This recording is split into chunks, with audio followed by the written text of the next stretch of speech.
In this video, I'm going to describe the new component-based Navmesh system that Unity has recently released.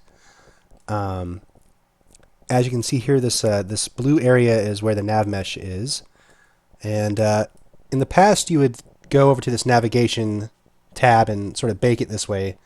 Now you don't need to do that, and I recommend just kind of forgetting that this exists. So instead, what you would want to do is create a Navmesh surface. I already have one in the scene, but if you want to create one for yourself, just go to Game Object.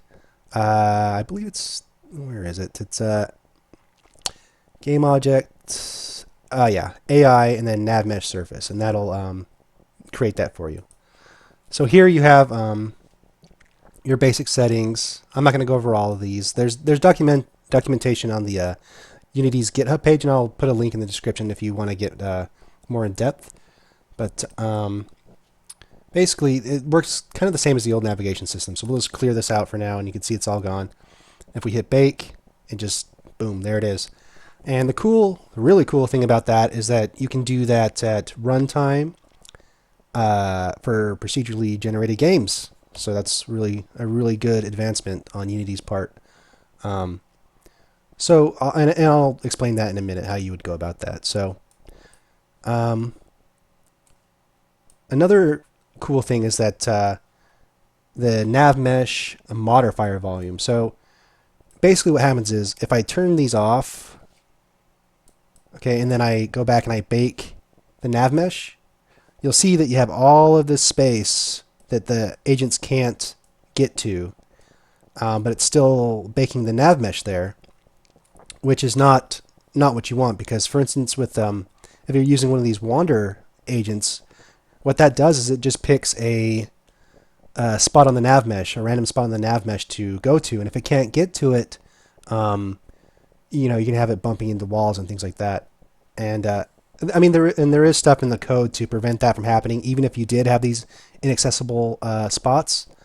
But in general, you don't want these, because it could confuse your code, and it also adds additional time to your bake, which nobody wants that. So everybody hates loading time, so it's good to block these out. So let's take a look at one of these modifier volumes. So I already had this one set up, but as you can see, you can kind of place it where you want to do some modifications.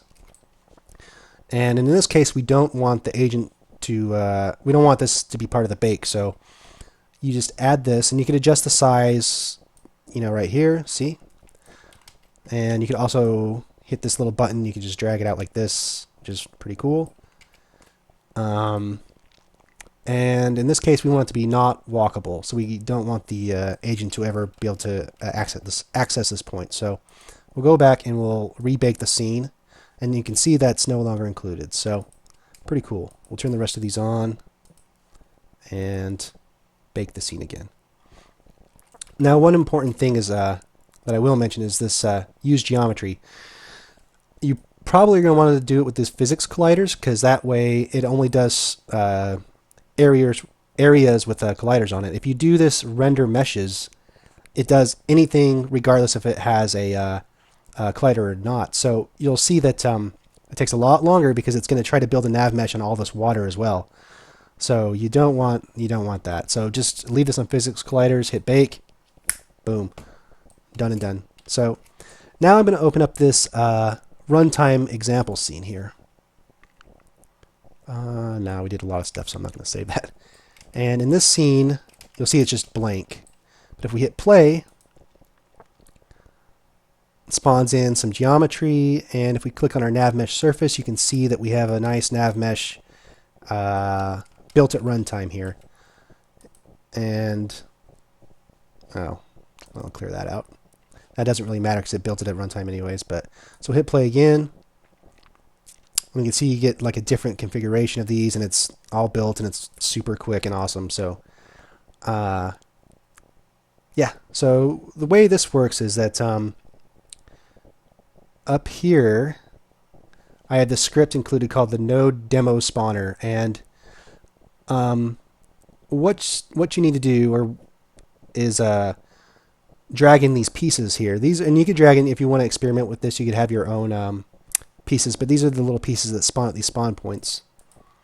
And all they have is they have a collider, obviously, and a nav mesh modifier. And this is like the last one where you put this modifier on here and you put the, oh no, but this is different because the other one was the nav mesh, volume, and that defines space regardless of a collider. But if you're doing this and you just want it to be just to match the geometry of the shape, you just use this modifier. But if you want to define your own space, you do the volume. So I hope that makes sense. So anyways, you want to make sure you have this nav mesh modifier on these pieces and the area type set to not walkable. And then on the script, you have these spawn locations, or these spawn points, and this is just where the different pieces of geometry can spawn. And the random Y rotation, that just makes it so when they spawn in, they just have a different rotation along the Y axis. You know, so, oh, for instance, let's see, this one here has a rotation of 180 degrees on the Y axis. This one has 90, and that's because if that wasn't set for that random Y rotation, they'd all be 0. So that just adds a little more variety to the example.